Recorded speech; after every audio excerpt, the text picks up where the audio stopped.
Ahoy, ahoy! It's Lucky Podcast number 13. And I'm sorry about all the doom and gloom last week. I hope overall it was enjoyed. I did talk about some good stuff. Quick question, I thought 13 was unlucky. Yes, that was the joke. Sorry. Okay. Okay, you're doing some arts and crafts here, so here's some Yes, noises. I need to do something with my hands while we record this podcast. And I can't play Candy Crush Saga all the time. So I thought something more creative. Your waveforms are a lot bigger than mine. I'm gonna turn the microphone towards me. Alright. There we go. Testing. Yours are still bigger, but okay. I guess I'm quiet. Alright, we're starting once more with the Dritst segment today. The climax of Act 1. The penultimate scene, Act 1, Scene 13. Dritst finds himself alone in Mithril Hall's Undercity. There he comes across Alton and Mazaj and is surprised to see them. Mazaj rifles through Dritst's pockets and produces the Gwenwovar figurine. He attempts to summon the panther, but she refuses to answer the call. Alton taunts Dritst about his vow never to kill another drow elf, and Dritst gives what I think is a pretty good speech about how he realized that vow was youthful folly, kinda rephrasing his rationale from the books into my own loose comedic style of writing the play, you know. Virna, Deneen, Entreri, and Jarlaxle arrive. Dritst has no hope now with all 6 of the bad guys on his ass. Virna explains the deal. First, Dritst duels Entreri, that's part of the arrangement to get Entreri in the entourage, and then she'll take him back to Menzoberranzan to sacrifice him to Lolth. As Entreri and Dritst square off, the bulk of the song Spider Queen plays. It's actually quite a long song, revealing the perspectives of many of the characters in the scene. It starts with Entreri. I've been waiting for the time to clash your blades with mine. Make your move, don't leave me waiting. And Dritst replies, I'm not participating. And Entreri says, come to me, my hated foe, reveal to me what I wish to know. And Virna says, come, little brother, we came for a show. More dueling, more singing. There's a verse where Jarlaxle expresses his fascination with just how good Dritst is. Virna tries to bait Dritst into unleashing the Hunter, the feral alter ego Dritst developed when he spent a decade living in the wilds of the Underdark. Virna sings, it kept you safe for many a year, made you immune to fear. Unleash the Hunter, I want to see it. Won't you give in and be it? Don't make Big Sister wait. Show us all what makes you great. Be the killer, it's your fate. Slip into a feral state. Come, little brother, give in to the hate. And after Dritst refuses to give in, Virna continues, I've been patient for a score of years, but not anymore. Like these tunnels, my life is long, and I'm ready to come back strong. Think of the joy you bring when you make the demon queen of spiders sing. Come on, little brother, let's do the Lolth thing. That's right, whatever the melody of Spider Queen ends up being, it morphs into a reprisal of the Lolth thing, namely a counterpoint duet between Virna and Deneen. Now, I can't sing you a counterpoint duet because, though I pride myself as a man of many voices, I can only speak in one at a time. So I'm going to quick pause the recording and see if I can insert the audio of the counterpoint duet, which I recorded a couple of years ago. Try to do some cut and paste. I hope I can do it. Let's see here. I will be right back. Come on, little brother, let's do the Lolth thing. The reason that we're hunting down a guy who did nothing Oh, she's wrong got to us get under her away. thumb. Yeah, we're doing the Lolth thing. The reason that our eyes Why'd burn you like run hell away? just from standing That in the was light so of day. dumb. Sure, let's do So the Lolth surrender, little thing. brother, get a clue. The What's Spider that filthy Queen has spider ever glorious freaking done plans for you? So deal with it. You're all crazy, It's no the one Lolth gives two thing. shits about whether or not we I got catch Dritst. Dritst. Okie dokie, that worked. Right? Yeah, Yeah. it was wonderful. Okay, so yeah, it was awesome. I'm pretty proud of that duet thingy. Okay. So once the song's over at that point, It's nothing but high-octane action for the rest of the scene. Dritz soundly defeats Entreri and runs away. Snatching Gwenwivar back from Mazaj as he does so, the entourage split up to pursue him. Entreri and Jarlaxle give the wizards orders to focus on capturing Regis now instead of Dritz. Elsewhere in the Undercity, Dritz reunites with Regis, the only one of the companions who was sneaky and speedy enough to make it to the Undercity. Dritz entrusts the Gwenwivar figurine to Regis as he goes out to confront the wizards. Regis, unfortunately, is drawn out into the open by the wizards mispronouncing Weird Al Yankovic's name. The wizards bring Regis to Entreri, who makes sure Regis has the ruby necklace on him before challenging Dritz to come find him in Kalimport. Virna appears and gives Dritz a breaking speech that I dare not give away here. Dritz is, well, true to form, almost broken by it, but the sound of Catti-brie, Wulfgar, and Brunor coming to the rescue rejuvenates him. Faced with 4 of the companions, Jarlaxle tells Virna to engage in Plan B. All the bad guys retreat. Dritz and the other 3 companions resolve to go after them, pursuing them to Kalimport to rescue Regis and Gwen. Alright, just one more scene left in Act 1. This is a very long play, over 5 hours, well over twice as long as I expected it to be. I timed myself acting it out, and I was like, what? How's that possible? So barring the occasional tweak, I totally finished the book and lyrics almost 2 years ago now. I'm still lacking in melodies for about half the songs, and even for the half that I can sing. I don't know how to put together the arrangements, instrumentations. I had a meeting with a local composer back when I was living around the Quincy area, and he gave me the gift of his time as much as he possibly could, but I haven't heard from him in the longest time, so I think life got away from him. C'est la vie. But I just had me an idea. Yeah, and what is that? Over 5 years ago, only a few short weeks before Natty and I became the sickeningly sweet couple everyone knows and loves, I met someone at a party who called herself Silver. She turned out to be the YouTuber Silver Latomi. Letomi? I was just listening to some of her songs, and it's inconsistent. I'm going to go with Latomi because that was my first impulse. Best known for creating World of Warcraft-themed parody songs, plus occasional Twitch streaming and original music. Latomi and I have been Facebook friends ever since our brief meeting, and have had the occasional conversation. When I shared my Some Sweet Kind of Vampire Fantasy cast on my Facebook page, which I've since deleted because it had Vic Mignogna on it, Latomi commented on it, delighted that I had included Team Starkid members in my fantasy. That was a couple of weeks ago, but just now, while writing this script, I had a brainwave. Latomi likes Team Starkid. I've spent 2 years sitting on a Starkid-inspired Dungeons & Dragons musical, but needed to find a real songwriter to finish it. Latomi writes songs about World of Warcraft, which is kind of like Dungeons & Dragons.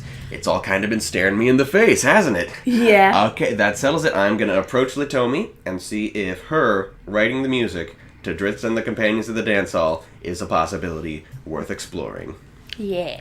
I'm telling you this instead of just doing it because I have incredible social anxiety, but now that I've put it out there into the ether that I'm gonna do it, I kinda have to, don't I? Yeah. Alrighty, Roo, time for the Droon segment. Today's a pretty good one, kinda epic. Book 13, The Mask of Maliban. As usual, illustrations are by Tim Jessel. What? No, I don't think you mentioned who illustrated it before, or I haven't been listening. I'm pretty sure you haven't been listening. Okay, sorry. I've mentioned the illustrator every book, yes. Yeah. Okay, chapter 1. Is it the same illustrator in every book? No, there's at least 2 guys who do it in the early books, but most of the books are illustrated by Tim Jessel, so it gets a little redundant, but not all of them, so it's worth mentioning. Okay. Okay, so we begin. Punch it. Yes, chapter 1, A Little Extra Help. We open in media res. Eric is in the hallways of his school being chased by a flock of Droonian birds. Earlier that day, an incantation had just popped into his head, and he said it. And there you go, flock of birds. Another incantation comes into his head and makes them disappear.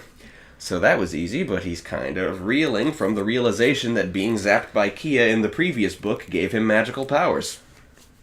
Most prominently, occasional visions of the future. For instance, he predicts Mrs. Michaels entering the room, but he ends up levitating objects anyway, almost getting caught when she shows up. Julie and Neil come to Eric when school is over, revealing that they both dreamed of a cute badger-like creature with red and yellow spots. figuring it's time to return to Droon. There's some clunky dialogue to recap the premise of the series to new readers, including Julie saying she'd like to see Max again because he's funny.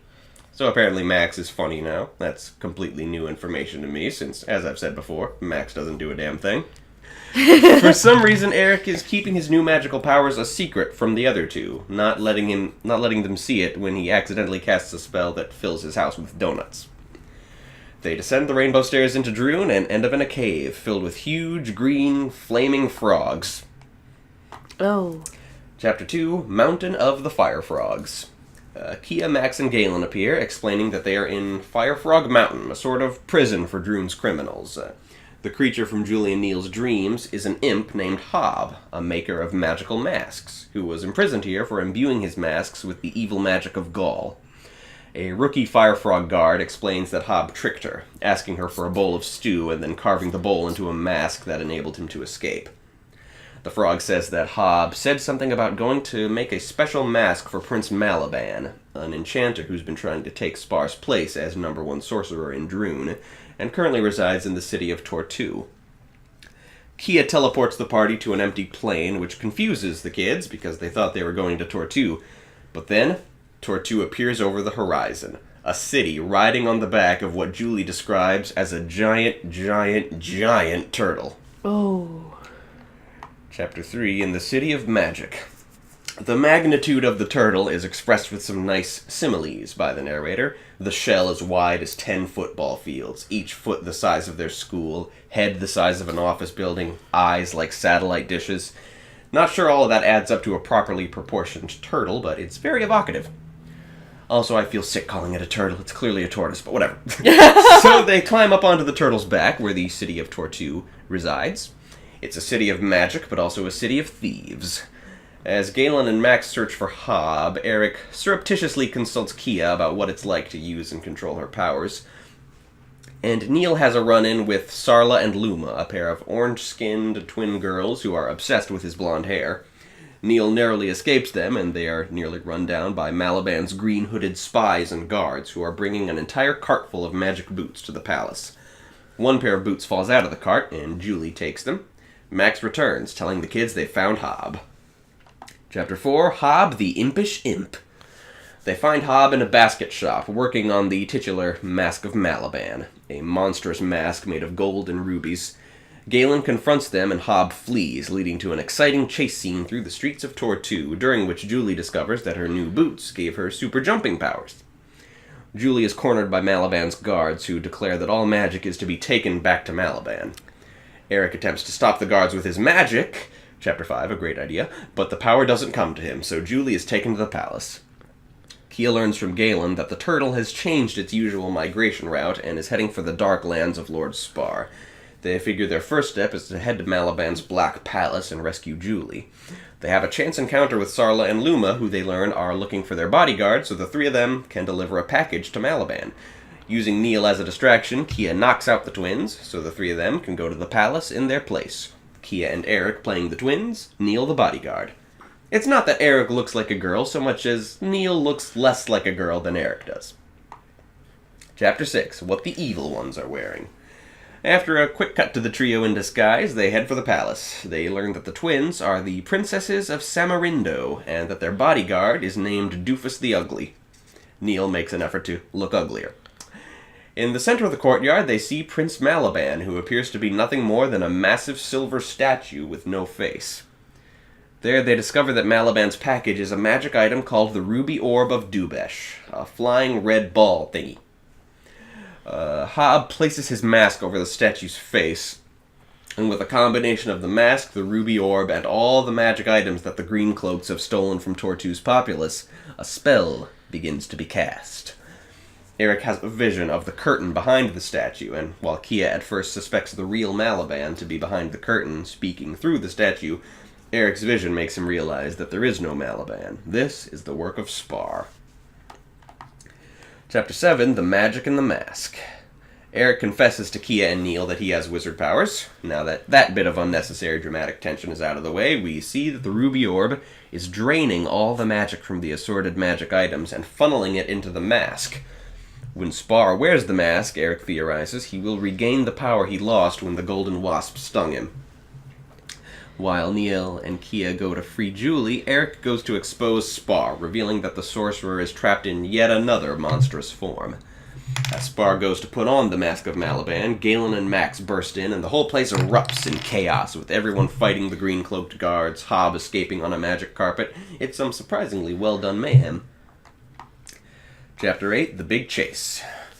Eric uses his magical energy to zap one of the drained magic carpets back into being magical, and he, Neil, Julie, Kia, and Max pursue Hob.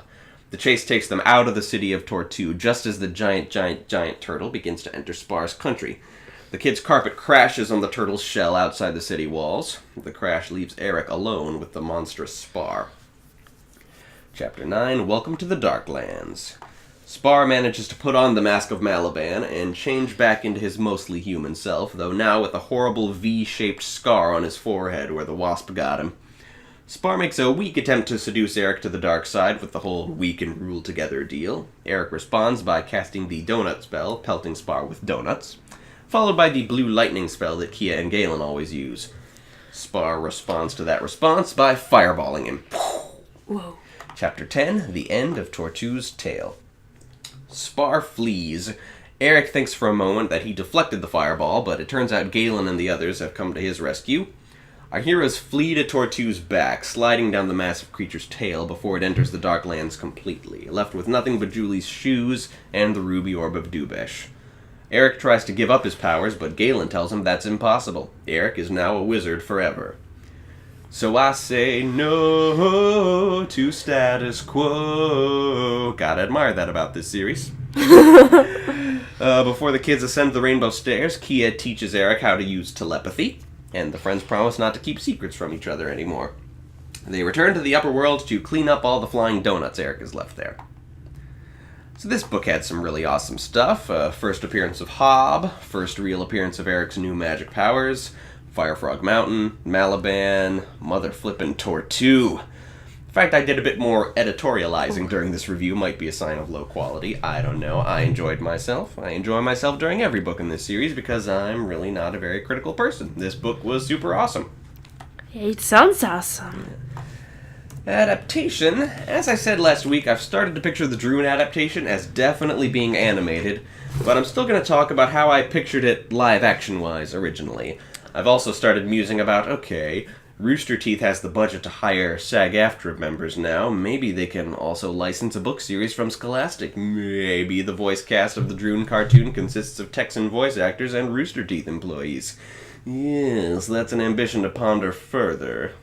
Once again, though, in this segment, I'll still be talking about the ideas I had the first time I reread the books. So, a flock of birds, as I may have said earlier regarding flies, that's the kind of thing that only works in CGI, so there's that. I love the fire frogs. In fact, the first time I designed a fantasy world of my very own, it included fire frogs in it, and also imps loosely inspired by Hob, funnily enough. I guess this book in particular was rather influential for me. So the fire frogs, I figure they'll be depicted by puppets, but with CGI flame. Oh, hey, the new episode of Genlock is out. Okay, know what we're doing after the podcast. Okay.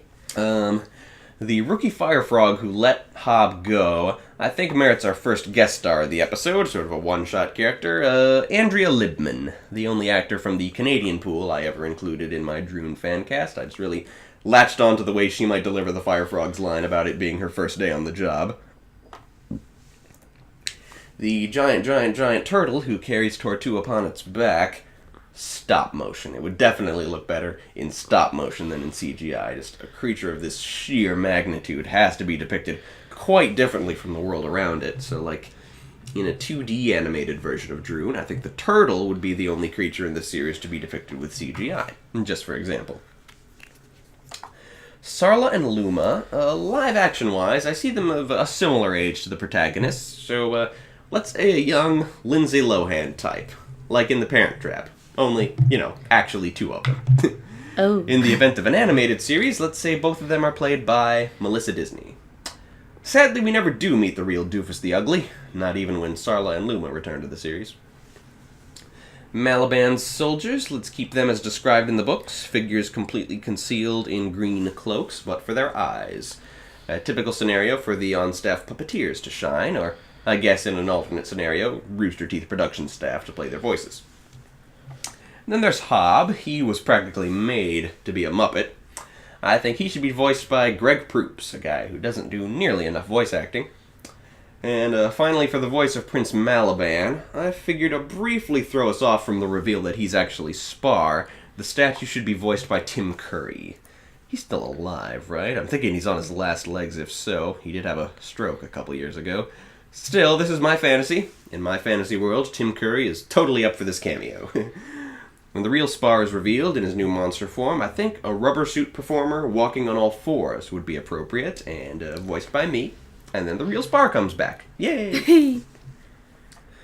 So now we enter the Team Salmon segment, which... Salmon! Thank you. which means I can curse again. I try not to curse in the Droon segments, on the off chance that kids might listen to that segment. Not sure what gave me that idea, but whatever. In other segments, I kind of go ahead and cut loose. Still no additional art from Stacy and Kenzie, so remind me later today to beg them to please have something ready by next week. But today, serendipity writes the plot, it seems. Today we're going to talk about the choices. I'm sure I've mentioned this story before, but I don't remember what I said. So, The Choices is a Keys and Kingdoms story that I had first intended as a webcomic. I wrote a script for the first 30 pages of that webcomic, but just the other day, I decided to convert that comic script into a cartoon pilot episode. This, I think, will be the first Team Salmon animated project we actually attempt to create. So yeah, 2 big ideas this week. Choices and asking Latomi about Dritz. Oh. The Choices is about a party of adventurers going through what I imagine to be a typical Keys and Kingdoms story full of monsters, gods, and musical numbers. The cast of characters originated from a bit of market research I did, asking some of the people in my life what race and class they'd choose if we were playing a game. The only real data I collected was that fairies are disproportionately popular. Okay, I've definitely said that already, but like you've memorized every moment from this podcast, you probably needed the recap. Once I got 7 race class combos, from some people, I decided to flesh out their characters, giving each one a name based on the person who came up with the character, and coming up with fun designs and personality traits for them. As I said, I have a comic book script, so I'll convert that to an animation script, send it out to all the members of Team Salmon. It's called The Choices because that's what I named the text document in which I recorded the race class combos that everyone chose. Figured I'd repurpose that title to be significant to the story somehow. So allow me to tell you about the cast of characters for The Choices, to be illustrated with concept art from Natty's sketchbook.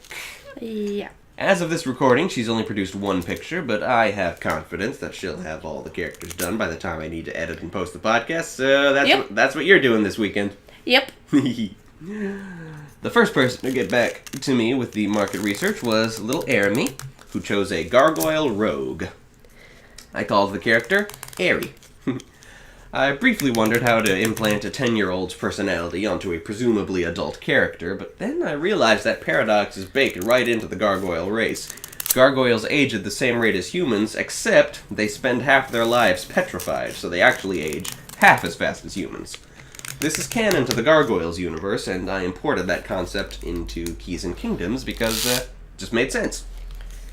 So that was kind of my perception of Airy, a person who is in her 20s and under the mistaken impression that she is an adult in her 20s, unaware that by gargoyle standards she is in fact a 10-year-old girl. Someone with a 20-year-old's life experience but the physical and mental growth of a 10-year-old. So there's the basis of that character, along with massive big sister worship of our next character. My other sister Zia chose a fairy ranger. This character, whom I call Zaya, is the leader of the adventuring group that may or may not actually be called The Choices, haven't decided yet. Fairies can look like anything they please, so I figured since she's a ranger, she'd look a lot like a tree. Yay, trees! Yay! Personality-wise, in my planning out so far, Zaya is largely defined by the quest she's on. She's just fiercely determined to see it through to the end, and that's why the group was brought together, so that'll be what leads to the fleshing out of Zaya in the future. Next person to pick was Christine, who chose a fairy druid. I called the character Christella, and I thought for her appearance she'd be, unlike Zaya, a fairy who just looks like a human, and decided to model her after Christine's girlfriend Ilana, who's got a very striking appearance, though most of the strikingness lies in the color of her eyeshadow, so that probably didn't come through in the sketch you're looking at, if you're looking at a sketch. But in terms of Christine, I thought, okay, what defines Christine? And my first thought was being as unhelpful as possible. Christine's the kind of person who's guaranteed to answer an either-or question with yes, and to be incredibly non-committal. Heck, when I asked her to choose a race in class, she gave examples of real-life races and classes before I finally forced Fairy Druid out of her. So that led to Christella gaining the character trait of never really giving a straight answer. I thought her establishing moment would be being asked to give testimony, only for her entire testimony to be about the day she was born, rather than anything relevant to the case. Sorry. Up next was Stacy, who chose a human bard. It was easy to name this character Stacky. That's what we all call Stacy anyway. And my brain being what it is, when I wondered the in-universe justification for why the character is called Stacky, I thought, okay, maybe it's because she's stacked. And wanting that to be fairly noticeable, I went with the classic literary device of giving her ridiculously gargantuan boobs, as you can see here, or maybe you can't. Maybe Natty's moral code prevented her from drawing it that way. I don't know. It depends. Yeah. Stacky being the bard, I figure she's our comic relief. And also very flirty and promiscuous. It's not a big boob stereotype, it's a bard stereotype. And I don't remember my rationale, but Stacky is also one of the tallest characters, so there's virtually nothing of Stacy remaining in Stacky, apart from, like, being a redhead, singing. That about covers it. Yeah. Natty Pie here chose an elf sorcerer, who I decided to call Natalie. Deciding the character to be a user of wild magic, I figured a very accident-prone and self-conscious personality suited the character, while also being, unlike most sorcerers, an intellectual, scholarly sort. That fit Natty pretty well. Yeah. Mackenzie chose randomly, apparently, and came up with a pixie paladin. Cool. I call the character Kinsey, a righteous paladin of Athena. Probably, like most paladins, righteous to the point of being annoying. The mixture of paladin and Mackenzie made a personality easy to establish. People on the spectrum are often described as being very smart and kind of rude. For Kenzie, her social difficulties mostly manifest as having no idea how to talk and apologizing for everything, but occasionally she does let something slip that merits apologizing profusely, so I'm exaggerating that trait in the pixie. Just no tact whatsoever. And the last party member came from Meredith, who chose an elf rogue. I call her Mare. There's not much of Meredith in the character. I envisioned this rogue as an outlier from the group, who isn't very trusting, squabbles a lot with everybody, often abandons the party, but eventually always gets dragged back in by a sense of loyalty. After assembling the party, I thought I'd ask someone else for a combo to figure out who our antagonist is. I asked Jack, who chose a Mishka cleric. She loves her ratsies, Jack does. So I figured as our villain, our little Mishka Jax is a cleric of Apep, the evil Egyptian fire snake demigod guy. For a supporting character, I asked my mom to pick a race, and she chose Fairy as well. I decided to make this character also a ranger, I think, and call her Cezanne. And as a parallel to Mom's boyfriend Greg, I came up with a human paladin called Gregorio. Just some supporting cast I haven't quite developed yet. Figure them out. Yep. So there we go, the choices. I'll get to rewriting the script on this thing straight away, and we'll see if we can't start storyboarding it. And finally, this week in Keys and Kingdoms, we watched Disney's 1954 adaptation of 20,000 Leagues Under the Sea. One that I rented from the library once. I think I sang this one song from it as an audition one time. Dive into our sort of recap and review thing. So this movie is over 2 hours long. Distributed by Buena Vista, which, as I've said before, I'm pretty sure is just Disney calling themselves something else, so Now that the RKO era is behind us, I'm left wondering when these films started saying Walt Disney Pictures. This film opens with the book, shockingly. We open on our hero, Professor Aronnax, played by some guy, and his assistant Conseil, played by Peter Lorre, as they prepare for a voyage to track down a giant killer narwhal that's been terrorizing the South Pacific. This is the first time I've ever seen Peter Lorre in a movie. Most impersonations of Peter Lorre are based on Mel Blanc's impersonation of him. It's all like, "May I help you? The master would not approve." The real Peter Lorre was just a bit more subtle, just a vaguely creepy French guy. Our other hero is Ned Land, an aggressively Canadian harpooner played by the late Kirk Douglas.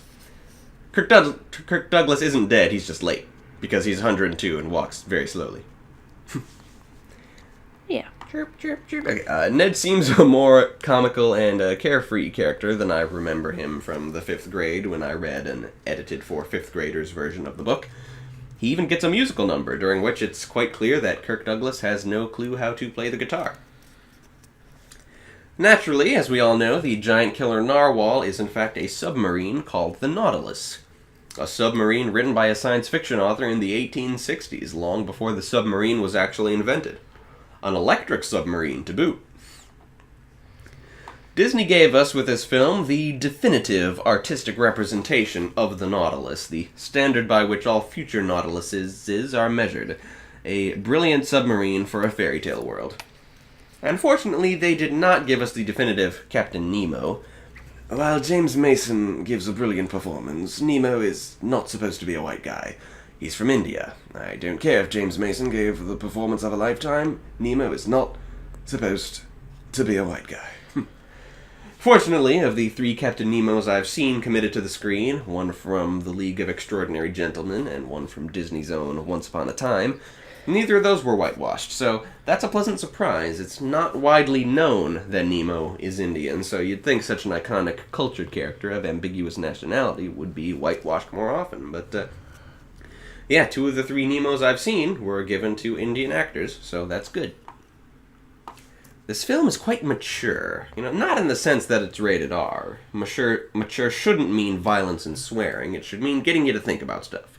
And that's what this film does. It does very little to hold the attention of a child. It's mostly, I guess you could call it world building. The bulk of the film is seeing how Nemo and his crew sustain their underwater lifestyle. For instance, there's a lengthy scene where Nemo invites his 3 guests to dinner and explains that each and every dish comes from the sea, and identifies every dish at the table. Though I think a lot of the ingredients were unnecessarily gross, you'd think you could find tastier things in the sea. I mean, there's fish in the sea, isn't there? Mm-hmm. There are a few Disney-esque touches to the story, such as Esme, the adorable sea lion that Nemo keeps aboard the Nautilus. She's unique to the Disney version. And the fact that Ned makes a new guitar out of crap from the sea, that was a very Disney touch. Yep.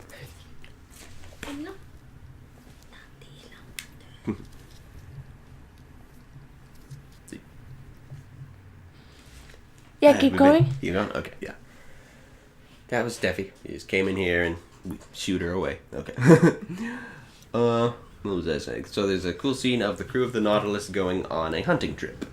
I'm not sure what they're hunting, perhaps eels or turtles or something, but the main draw of the scene is when Ned and Conseil go off on their own and find sunken treasure, and then get attacked by a shark, which is portrayed by either stock footage of a rather non-threatening nurse shark or what appears to be some sort of underwater puppet, depending on the shot.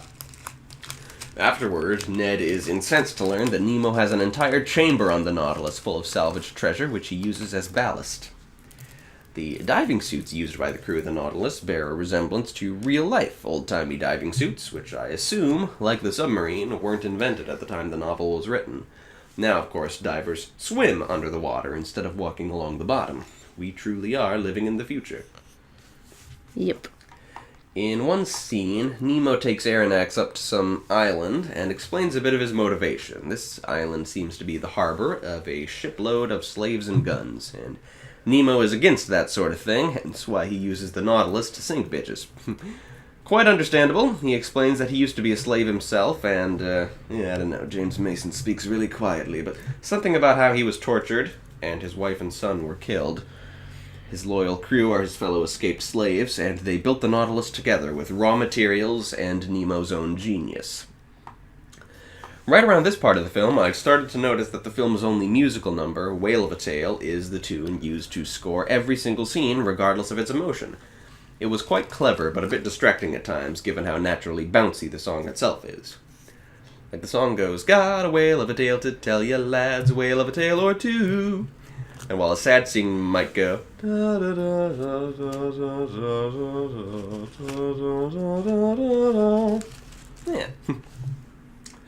There's a great moment. I missed the setup for the joke, but they're going to some island that Nemo says has savage natives, and Ned makes some remark about how the native girls are starving for affection, and when they get there, Conseil, in that Peter Lorre way, says, "I don't see any native girls hungry for affection." So that was funny, even though, like I said, I missed the setup. Remember when I said this film doesn't do much to hold the attention of a child? Well, I'm a child. So I don't remember where exactly these savage cannibal natives are supposed to be from, but they're played by shirtless, painted black men. They're a lot more well-groomed than you'd expect of Savage Island natives, all very clean, great hair, great teeth. It's the best collection of beautiful black men I've ever seen. Nemo defeats the natives by electrifying the Nautilus, which looks absolutely ridiculous. It has to be seen to be believed. Yeah. Then there's the iconic giant squid scene. First thing I noticed, damn thing is swimming backwards. It's going tentacles first. Did they not have squid in the 50s? I know no one had ever seen a giant one at that point, but they had regular squid, didn't they? But that's just my animal obsession talking. Yep. Apart from that weird flaw, the underwater scenes of the giant squid look incredible. When the crew surface to battle it, it looks less incredible, but still. After that scene was filmed the first time, Walt Disney looked at it and suggested that they reshoot it at night in the rain. And so they did, and the darkness and the wind and the rain made the special effects look much better, creating a piece of cinematography wisdom regarding special effect monsters that endures to this day. So I've skipped over a lot of portions of the film because not a lot actually happens in this film's 2-point-something hours. It's mostly atmosphere and technology, and it's quite good at being that. Yep. At the climax of the film, Messages in Bottles, written by Ned, lead some army or something to Nemo's secret island, where Nemo gets shot. Realizing he's dying, he sets his ship to self-destruct, intending to bring the Nautilus and all its crew down with him. Ned, Aronnax, and Conseil have to fight for their lives against the willing crew to escape the Nautilus before suffering the same fate. As a conclusion, I'd like to hand the reins over to Natty. It seemed to me, and your mom seemed to agree when she popped in on us near the end of the movie, both of you, it seemed you supported Nemo and hated Ned. Why is that? Well, Nemo actually do this because he hates what humanity does. Mm-hmm. Because when you talk about... Now, I haven't never actually read the book because I can't find the full version. Mm-hmm. Also, I'm tired of kiddie stuff. Yep. But it could be fueled by our own hatred of how people has treated us. Captain Nemo is someone we relate to. Like, they killed his wife and son mercilessly. Mm-hmm. Of course, that would make anyone, let's say, less trusting of humanity. Yeah. Because as far I understand, Nemo sees humans on land the most cruel monsters that ever existed. Yeah, that's fair. That's fair. Nemo, I mean, he's a murderous extremist, but he's got sympathetic backstory that really justifies it. I'm more concerned about how when you see Ned fighting for his life to escape the Nautilus, you went, "I hate that guy." What was that about? Yeah, because it's annoying. None of that would happen if he didn't send up stupid messages out of the ocean. Yeah, it was kind of his fault. If he listened at Nemo from the first start, he wouldn't actually had any troubles at all. But no, what does Ned cause? He causes a lot of bad things. But he never thinks of his action. I felt annoyed that he was only thinking about gold and stuff and all that, yes. I got really annoyed by that. I suppose it's meant to be more ambiguous, you know? It's not that, I myself, I saw Ned as the good guy and Nemo as the bad guy, but I guess ambiguity is what we were going for here. Yeah. In conclusion, I am rejuvenated after being very drained last week. I've got new ideas for all 4 segments, funnily enough, you know. Got my idea to approach Latomi about companions. Got some material for the Choices cartoon, which covers both Team Salmon and Keys and Kingdoms. And I even have the idea to pitch licensing Droon to Rooster Teeth. So this is all very well-rounded. Yep. Yeah. All right. We're done. Short podcast today. Anything left to say to the people, Natty Pie? Not really. Except, don't do drugs. It's a little PSA. All right. Good advice. Yep. It's bad for you. Yeah, good advice. Also, spay and neuter your pets. And vaccinate your kids, for fuck's sake. Yes! Do that! Yeah. Okay. Goodbye, everybody. Bye!